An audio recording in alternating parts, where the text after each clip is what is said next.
La historia que les estamos narrando tiene su inicio en un pequeño poblado de la región de los Abruzos en Italia, Bucchianico. Situado en uno de los 1000 cerros que siguen desde los Apeninos hacia el mar Adriático, debe sus orígenes a los habitantes de Buca, sobre el Adriático, quienes aquí se refugiaron en el tiempo de los sarracenos en el siglo IX. Lugar seguro, lejano de las vías de comunicación, del ruido de las grandes ciudades, cerca de las cimas de la Mayela y del Gran Sasso, muy cerca del azul del mar, hospeda gente tranquila y tenaz al mismo tiempo, sensible y preparada para grandes empresas, como inspira el grande y luminoso escenario que los rodea.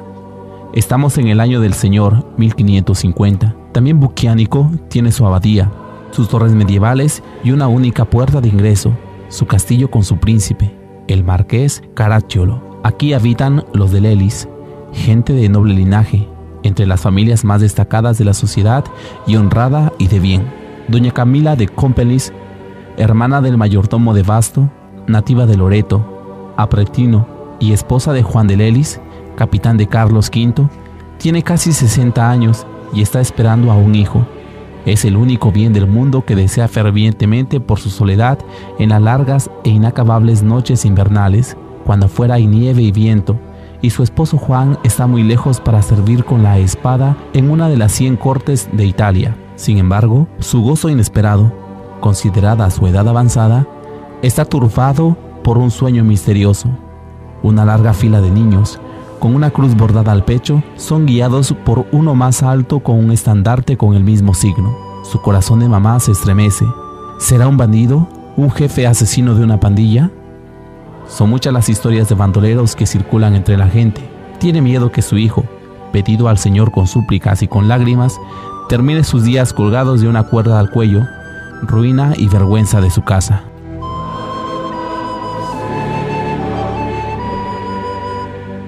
El 25 de mayo de 1550 nace Camilo en un establo como Jesús y San Francisco de Asís. Así lo quiere doña Camila para pedir la ayuda del cielo sobre su pequeña criatura que se había hecho preceder por el sueño extraño. En la iglesia de la abadía de San Urbano, clero y pueblo están en el momento de la consagración de la misa solemne. En la plaza, las tropas comandadas por el capitán Juan de Lelis están listas para repetir la representación histórica que conmemora las victorias y paces con la cercana y rival ciudad de Chieti, logradas gracias a la ayuda del santo patrono San Urbano I, papa y mártir. Así narra, y todavía lo hace hasta ahora, la tradición popular. Juan de Lelis está loco de alegría. Se precipita por las callezuelas escalonadas hacia su casa, ríe, llora, brinca, quiere mandar inmediatamente a la escuela a aquel bebé chapeteado y más grande de lo normal. Juan de Lelis, uno de los muchísimos capitanes menores de una Italia fragmentada entre príncipes y dominadores extranjeros, a servicio de quien pagaba mejor, había empezado sus empresas militares en la Compañía de Maramaldo en 1527, participando con el duque de Borbón al saqueo de Roma. Ahora, con otros comandantes, defiende las costas adriáticas de los saqueos de los piratas. Trotamundo e incapaz de una vida tranquila, Juan está siempre lejos de su casa. Por este motivo, el pequeño Camilo crece a la sombra de la ternura maternal.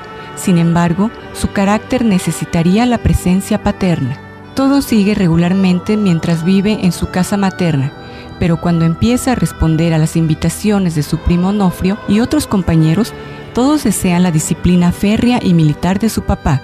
Alto de estatura, más de lo normal, y vivaz, más de lo común, es el líder del grupo de estos muchachos inquietos, que nunca faltan en los más alejados y tranquilos poblados, siempre a la búsqueda de nuevas diversiones y víctimas de sus bromas crueles, no perversos en sus intenciones, pero a menudo insoportables y dañinos.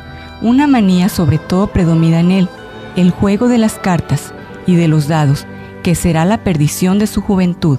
Su mamá Camila se va confirmando siempre más en el miedo que el sueño le ha suscitado, y llorando confía a sus mejores amigas su preocupación y con ellas pasa largas horas rezando el rosario y leyendo el oficio de la Virgen.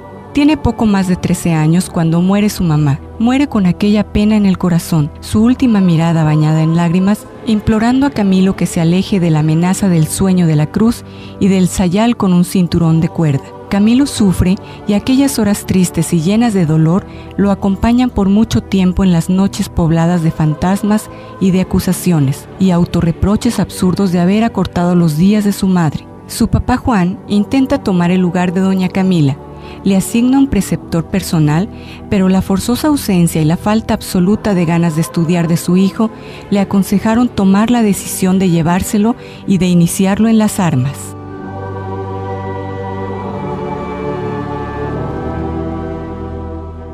Juan tiene apenas el tiempo para lanzarlo en la profesión de soldado de aventura. Se enferma y muere en San Elpidio del Mar. Tiene 70 años. Camilo finalmente continúa la tradición de familia. Pasa de un dueño a otro, siempre en empresas arriesgadas. Combate también contra los turcos en la toma del fuerte de Berbeñi, donde las fuerzas venecianas con quienes militaba, una vez dueñas del campo de batalla, se dejan llevar por actos de canibalismo sobre los cadáveres. Camilo, horrorizado, en vez de participar en el banquete bestial de los colegas, prefiere padecer hambre y comer hierbas y raíces. Las cartas y los dados se transforman en una pasión difícil de dominar. Es el típico soldado de aventura de los años 500. Grande y musculoso, violento, se juega la vida para después apostar dinero en las tabernas sobre mesas que huelen a vino o en los campamentos sobre los tambores. Pasión violenta y cegadora. En Sara desafía a duelo a Evangelista de Roca de Papa. Los detiene a tiempo el sargento mayor que amenaza con darle muerte al ganador. En Nápoles se juega todo: la espada, los frascos de la pólvora, el chaleco y hasta la camisa que se quita y entrega al ganador en la vía pública. No es malo, es solo un joven de su tiempo, violento y religioso, sentimental y casi supersticioso. En los momentos de peligro invoca a Dios y le promete grandes cosas.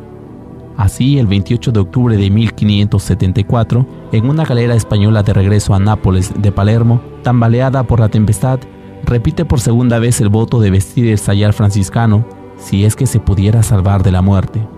Una vez desembarcado, sin embargo, olvida peligro y voto y retoma su vagar en la búsqueda desesperada de un golpe de suerte en el juego de dados y cartas. Alto casi 2 metros y fuerte como un roble, se siente minado a la base. Una llaga misteriosa en el empeine del pie derecho empieza con vesícula en el izquierdo, un poquito de suero y después desaparece. Pasa un tiempo y se presenta en el derecho y nunca desaparecerá. Se convertirá en una lesión profunda y purulenta. Será la ocasión que determinará su rumbo y su rol en la vida. Intenta remediar. En Roma, en el hospital del Santo Santiago de los Incurables, hacen milagros. Así dice la gente. Y él, el 7 de mayo de 1571, se hace hospitalizar. Pasan pocas semanas y Camilo se sana. Debe solo hacer un poco de convalecencia y aceptar colaborar con los gastos trabajando como enfermero. Pobres de los enfermos. Está siempre en el puerto de Roma, a orillas del río Tíber, con los barqueros. En la noche se baja de las ventanas del hospital para alcanzarlos y jugar naipes y cartas. Un día le descubren bajo la almohada las cartas y los dados y lo despiden inmediatamente. Roma está viviendo las antiguas glorias. Llega Marcantonio Colonia, el vencedor de los turcos en la famosa batalla de Lepanto, y se celebra la victoria con manifestaciones grandiosas. Se quiere aniquilar completamente la amenaza de los turcos y están alistando. Camilo, sin pensarlo demasiado, se ofrece.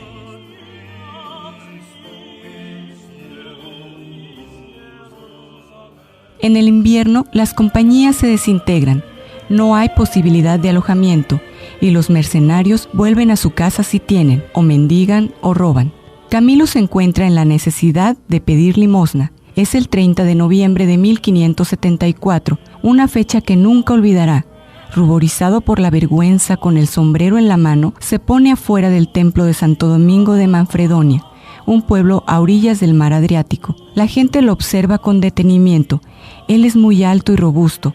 Podría trabajar. Antonio Nicastri, detrás de los harapos y las peticiones de limosna para combatir el hambre, se da cuenta del drama de un joven, víctima de su exuberancia juvenil y de su deseo de hacerlo todo por su cuenta. Lo invita a presentarse al convento de los capuchinos, donde en cambio de un honesto trabajo, podrá recibir pan y un techo. Camilo lucha contra sí mismo y con el amigo Tiberio de Siena, quien quiere ir a otro pueblo. Finalmente las mordidas del hambre y el frío ganan y regresa, razonando entre sí: tal vez el Señor me ha puesto enfrente esta construcción de los capuchinos para mi bien y para satisfacer la obligación del voto. Lo acoge el padre Francisco de Módica, quien le encarga a Camilo 2 burros para el transporte de piedras, cal y agua a los albañiles. Comienza con pocas ganas el nuevo trabajo. Más de una vez siente la tentación de matar los asnos y huir. Todavía guarda las cartas y también hace algún partido cuando se le presenta la ocasión. Empieza a preocuparse por el mañana, y el escudo que recibe cada mes es un sueldo demasiado pequeño para poder hacer proyectos. Los vestidos le caen en pedazos y el frío es siempre más fuerte. Los buenos religiosos le ofrecen paño para abrigarse. Camilo rechaza el ofrecimiento con desdén. No quiere usar un paño usado normalmente para hacer sayales. 1 de febrero de 1575, Camilo, con asno y canastos llenos de mercancías, viaja a otro convento, el de San Juan Redondo. Debe regresar al día siguiente con un vino que produce el convento. Por la tarde lo recibe el guardián, Padre Ángel. Descarga la mercancía, come y sale en la huerta con el religioso, y bajo los cultivos de las parras el hombre de Dios, quien en otras ocasiones se ha ya encontrado con Camilo. Le habla de Dios de manera llana y convencida. Dios lo es todo lo demás es nada. Salvar el alma que no muere es el único compromiso para quien, como el hombre, vive una vida breve y suspendida, y continúa amonestándolo a resistir las tentaciones de las pasiones. Camilo no contesta nada, pero su corazón está conmovido y pasa la noche sin dormir. El gigante, testarudo y orgulloso, bajo el influjo de la gracia, empieza a desmoronarse.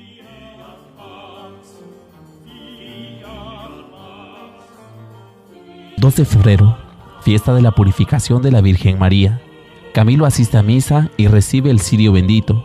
Se despide del Padre Ángel y sale con su burro de regreso a Manfredonia. La débil luz del amanecer baja de las cimas del Gargano sobre la senda tortuosa entre las piedras blancas pulidas por el agua del torrente.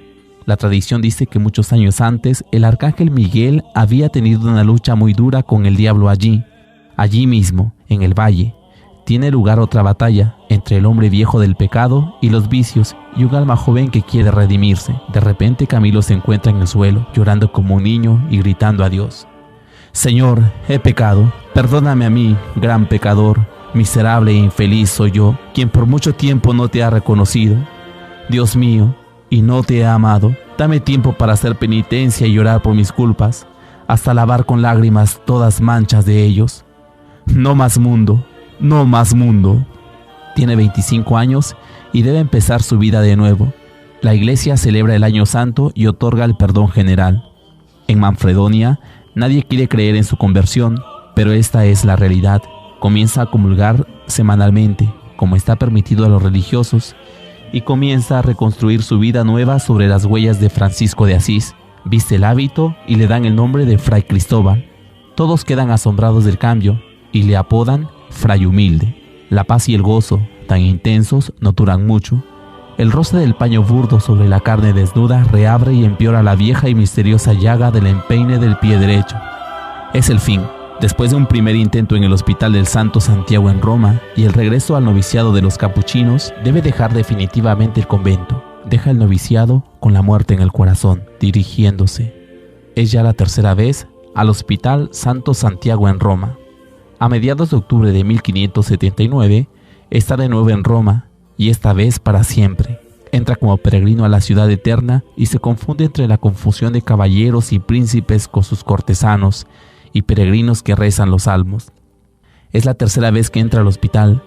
Regresa con el pasado que le pesa y lo hace sufrir, y con el presente incierto y amargo, casi como si Dios lo quisiera probar, no permitiéndole encontrar la paz y serenidad anheladas por su alma sedienta solo de Él. Entra con la esperanza de encontrar a alguien que necesite sus cuidados, tal como había sucedido en su segunda hospitalización. Entra en el santuario del dolor como si entrara en un convento, pues Dios no me quiso capuchino, ni en aquel estado de penitencia en el que deseaba estar y morir. Es señal de que Él me quiere aquí, al servicio de estos pobres enfermos, y se lanza con ahínco en la empresa, dispuesto a vivirlo todo y solo por los demás.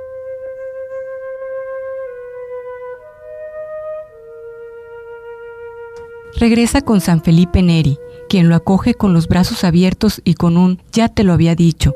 Camilo lo había elegido como confesor y padre espiritual en la segunda estancia en Roma, y el santo, quien confesaba media Roma, había intentado convencerlo de quedarse donde estaba, en el hospital. Camilo, sin embargo, firme como las rocas en los montes en los cuales había nacido, había desobedecido. Ahora regresa manso y confiando completamente en la guía espiritual del padre Felipe. En el hospital de Santo Santiago lo reciben con gusto. Los tiempos de su despido, porque de mucho cerebro terrible, como registra el cuaderno, como causa de su despido, porque buscaba pleitos y era obstinado en el juego y desinteresado de los enfermos, han quedado atrás. Los jefes lo nombran maestro de la casa, es decir, como una especie de director administrativo, responsable de la casa, del personal y del buen funcionamiento del servicio. Camilo trabaja con generosidad y entusiasmo. Mejora el trato con los enfermos, propicia y sugiere nuevos estilos de asistencia a un personal que purgaba sentencias en el hospital, en vez de ir a remar en las galeras, aunque había también gente buena entre ellos. También el servicio indirecto mejora. Camilo exige abasto de alimentos de calidad para sus enfermos. En más de una ocasión, choca con algunos administradores que buscaban hacer trampas y fraude con el dinero de los pobres. Una noche cerca de la fiesta de la Asunción de la Virgen, 15 de agosto de 1582, Camilo está de guardia con sus enfermos en el pabellón. Se da cuenta de que es imposible hacer que este personal dé más de sí y que sus pobres enfermos, torturados por el sufrimiento y el calor asfixiante del verano, necesitan más. Los ve como abandonados, con crueldad, y se acuerda de sus salidas por las ventanas durante su primera hospitalización. Ahora ha regresado, gracias a Dios, para expiar sus pecados. Ha regresado por causa de su llaga misteriosa, a la que deberá convertirse en su casa. Por primera vez, tiene la inspiración de organizar una compañía de hombres piadosos y de bien, quienes voluntariamente y por amor a Dios quieran servir a los enfermos con la caridad y el cariño que tienen las mamás cuando atienden a sus hijos enfermos.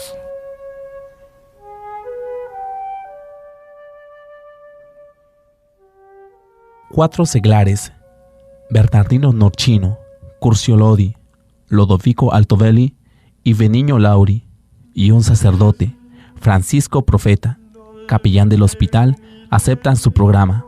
Quien trabaja bien e intenta cambiar la situación en su ambiente, debe de estar preparado a las reacciones contrarias de los demás, que no quieren cambiar o quieren continuar haciendo sus negocios. También para Camilo se prepara la tormenta de todos lados. Los dirigentes del hospital, sus colegas y hasta San Felipe Neri lo atacan y lo humillan. Este último lo rechaza de entre sus penitentes y lo envía con otro padre del oratorio, el padre Talpa. Desanimado y cansado, Camilo está a punto de renunciar, cuando una noche, es la segunda vez, el crucifijo se anima, desprende los brazos y le habla. ¿De qué te afliges, cobarde? Sigue adelante que yo te ayudaré, porque esta es obra mía y no tuya. Recargado de entusiasmo, decide hacerse sacerdote. Ha manejado hasta ahora espada y arcabuces, y los años empiezan a pesarle. Sin embargo, él no se acobarda y regresa a los pupitres para estudiar en el colegio romano de los jesuitas. Sus compañeros, jóvenes y majaderos, se burlan de él. Llegaste tarde. Un maestro, el padre Cornelio, debe intervenir, y aprovechando la ausencia de Camilo, describe un día quién es y lo que está haciendo. La burla se torna en cariñosa y devota admiración que apena a Camilo. Superado el examen en el vicariato, demostrando conocimiento de la vida de un par de santos y capacidad para leer el misal, superadas también diferentes dificultades de naturaleza económica. Por fin, el 26 de mayo de 1584, Camilo es ordenado sacerdote en la Basílica de San Juan de Letrán. El domingo 10 de junio celebra su primera misa en la pequeña capilla del Hospital de Santo Santiago. Ahí está su Virgencita, quien recogió en muchas noches de vigilia las lágrimas y las oraciones de Camilo. Allí están sus queridos enfermos.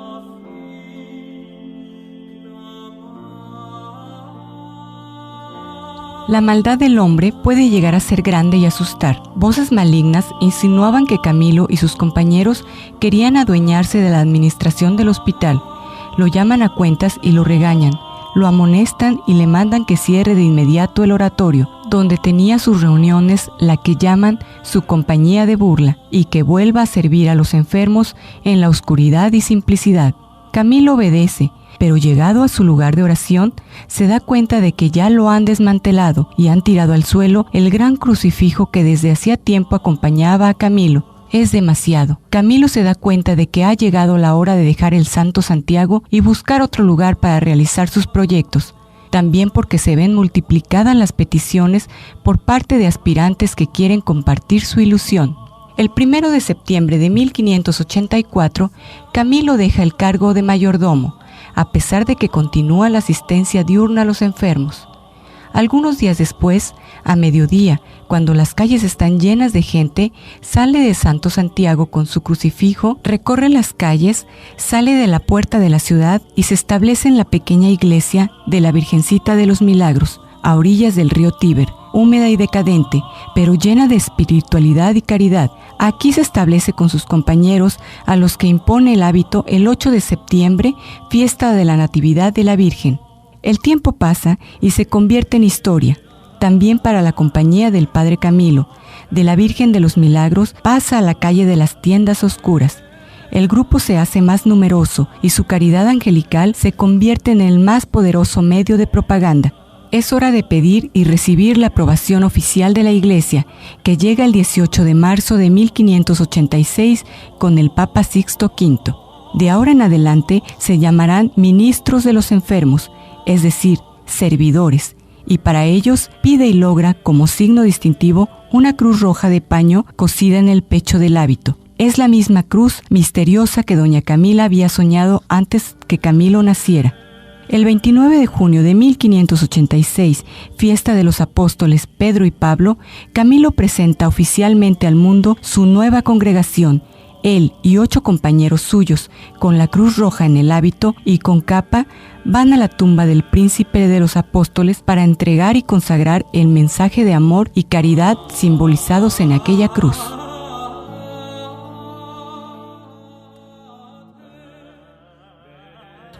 La cruz roja en el pecho no es un distintivo bonito, sino una conquista interior que se empieza y se perfecciona al lado del hermano enfermo. El Padre Camilo recuerda a menudo a sus religiosos esta enseñanza.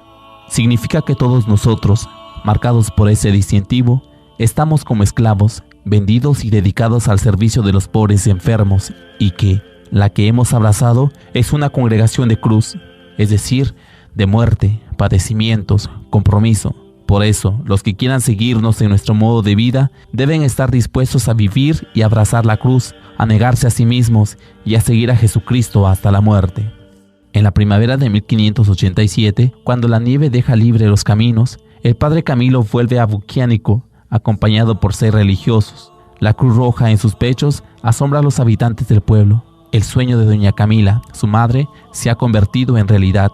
¿Dónde está el joven perdido de antaño, peleonero, aventurero y jefe de las peores pandillas? Baja entre los cipreses que vigilan el sueño eterno de la madre y desata el último nudo que la atormentaba. ¿Ves, madre? La cruz roja que soñaste y que por mi culpa tanto te hizo sufrir, no es para ruina y destrucción de nuestra casa. ¿Ves cómo Dios la ha convertido en resurrección de muchos y en exaltación de su gloria? Camilo ama mucho a su tierra y regresa a menudo. Allí no hay hospital y, a pesar de esto, en 1594 establece un convento y deja una comunidad religiosa para la asistencia espiritual y la instrucción religiosa de sus paisanos regados por su ancha campiña. Dios le concede favores que parecen milagros. Algunos son llamativos y merecen conservarse para la posteridad. Hay una hambruna que azota al pueblo y una pequeña huerta de habas del convento da de comer a todos y aún sobra.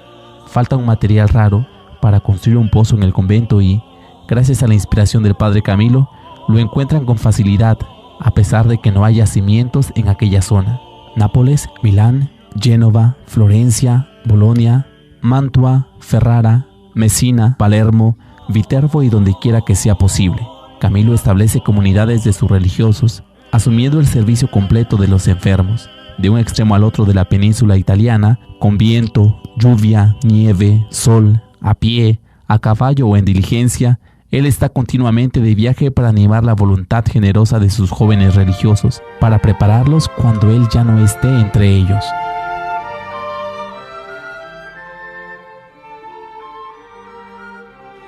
Terrible, amenazante de muerte y muy frecuente en aquellos años es la peste. Estalla en verano y siempre en aquella multitud de escuálidas chozas amontonadas alrededor de las ruinas antiguas de Roma. Carestía y sequía, falta de las más elementales medidas de prevención y de higiene, favorecen la expansión de los microscópicos enemigos de la vida. Donde quiera y siempre que es posible, los ministros de los enfermos están presentes. El cuarto voto de su regla los compromete al servicio de los enfermos, aún en caso de peste. La Iglesia está por conceder a la congregación la profesión religiosa solemne, pero hay dudas y perplejidades. Estamos en agosto de 1590 y las antiguas ruinas se llenan de muerte y de desesperación. Camilo se lanza en alma y cuerpo a aliviar los sufrimientos.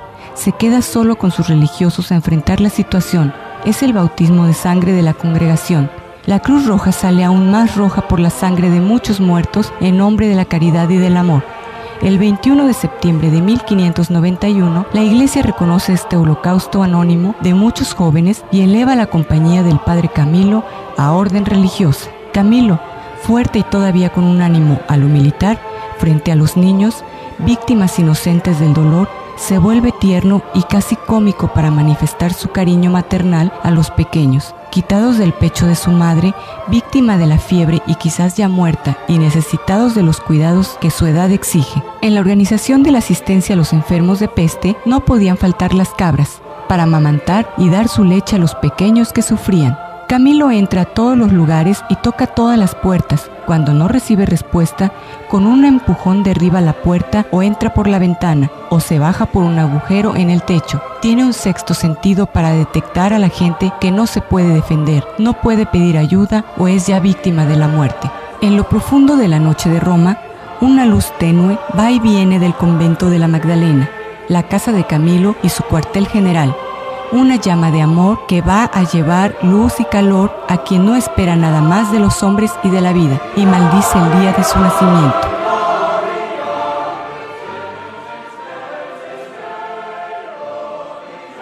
Camilo quisiera tener 100 brazos y una casa grande para acoger a todos los que sufren. Invoca sobre sí la justicia de Dios para ganar la libertad a los demás si fuera posible. En una ocasión enfrenta a un capitán que tiene la orden de embarcar en el puerto de Roma a todos los mendigos que puedan agarrar con una redada. Camilo le ruega, llora, amenaza con el castigo de Dios y finalmente le entregan a los 4 más enfermos que ciertamente hubieran muerto en aquella nave.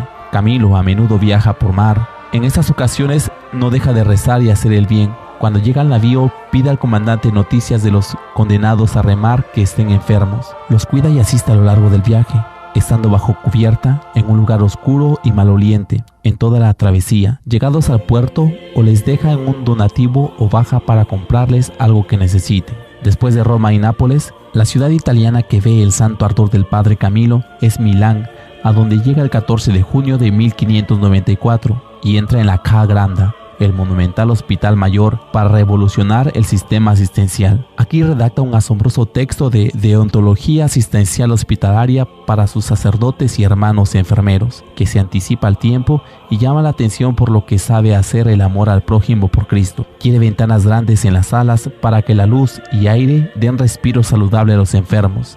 Recomienda sábanas limpias y cobijas pesadas en el invierno, turno de guardia continua de los enfermeros y asistencia continua para los moribundos. No está satisfecho de la teoría. Como buen viejo militar, exige las grandes maniobras de la preparación y entrenamiento. prepara camas, colchones y sábanas, enseña cómo se tiende la cama y hace repetir las maniobras con un religioso encamado para que la acción sea más realista.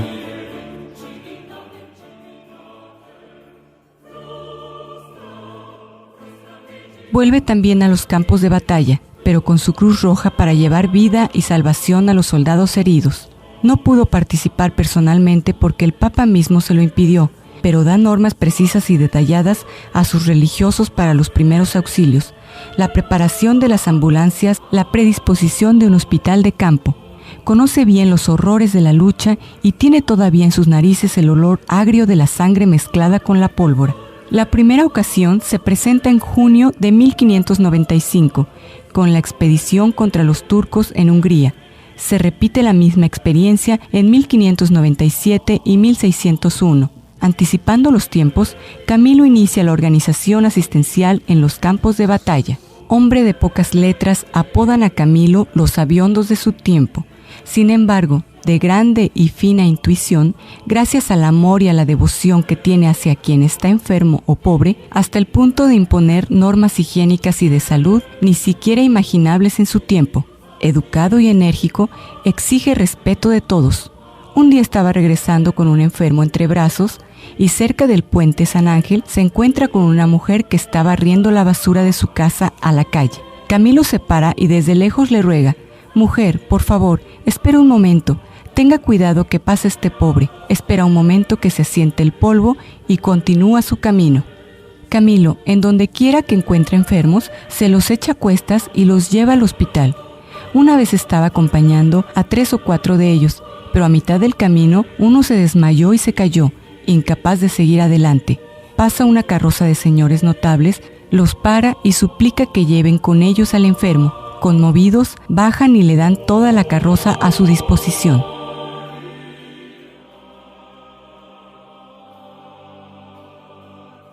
Padres y hermanos míos, miren en los pobres y enfermos a la persona del mismo Cristo, quien nos dice: «Lo que han hecho al más pequeño de estos, a mí me lo han hecho».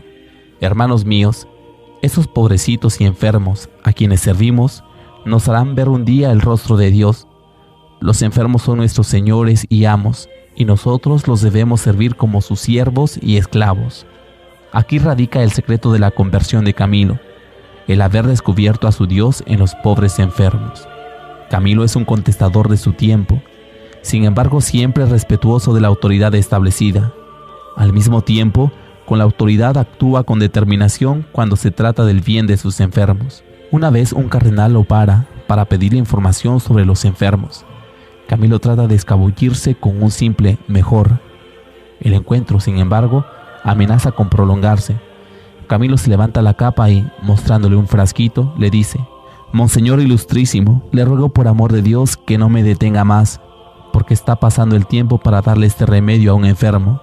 Terminó la conversación hincándose profundamente, besando la mano y despidiéndose a la carrera. «Dejemos estos enfermos difíciles al padre Camilo», decían al principio sus colegas del Hospital Santo Santiago.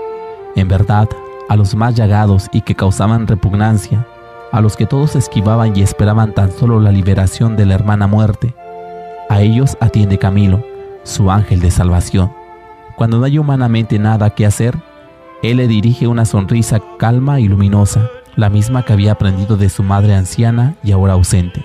En las reglas para servir con perfección a los enfermos, Camilo vierte su experiencia y fervor, confía en particular en los jóvenes, llenos de entusiasmo como él, generosos y dispuestos a inmolarse por el prójimo.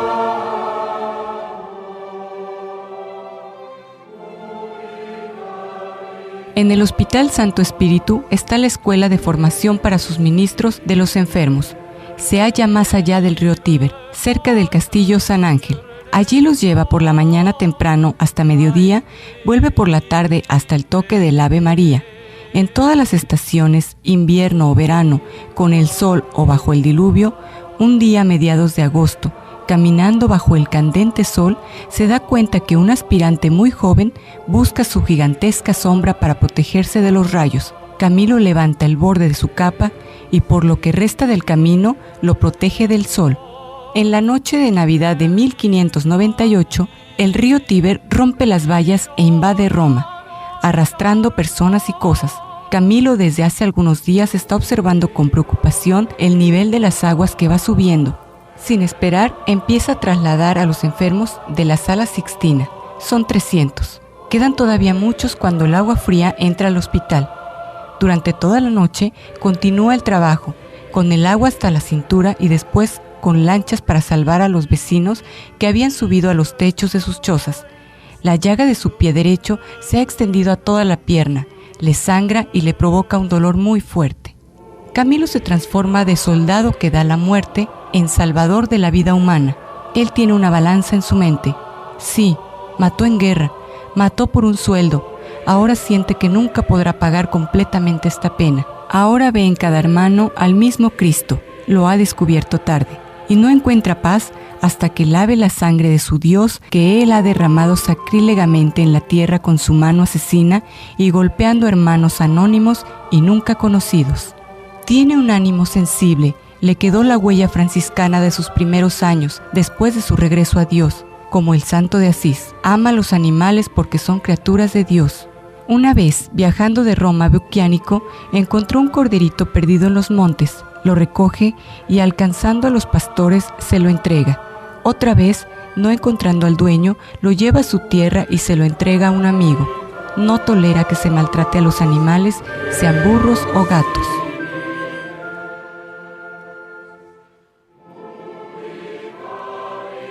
Él envejece y se debilita. Está en Génova cuando empieza a sentirse débil. Zarpa para Roma, a donde llega el 13 de octubre de 1613.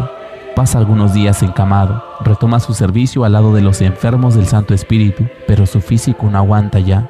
Vuelve por última vez al hospital para despedirse de sus enfermos. Le entregan la llave de su humilde habitación que usó por muchos años. Esta llave es prenda de su compromiso por ellos, sus señores y amos. Cuando las campanas de Roma tocan el Ave María de la noche del 14 de julio de 1614, Camilo está muriendo. Lo rodean sus ministros de los enfermos, rezan por él. El cardenal Gignasi le lleva el viático y la bendición del Papa. Entra en agonía y un sacerdote de los suyos le susurra: Jesucristo te muestre su rostro. Camilo muere a las 9:30 de la noche del lunes 14 de julio de 1614. Tiene 64 años, 40 pasados al servicio de los enfermos. El mensaje de amor y caridad de Camilo no ha muerto y todavía brilla y alumbra nuestras tinieblas. En un mundo en el que prevalece la ley de la jungla, queda su testimonio de amor hacia cada hermano, amado y servido como si fuera la persona misma de Cristo. Queda su vida y lección que los principios que deben regir la convivencia humana deben ser los de la comprensión y tolerancia recíprocos y no los de la violencia. Sangre llama sangre, amor llama amor. Los problemas del mundo de la salud se resuelven con un estilo de humanidad y fraternidad universal.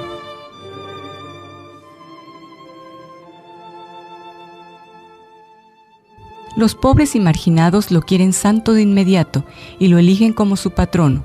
La Iglesia, después de todas las investigaciones y averiguaciones, lo proclama santo en 1746.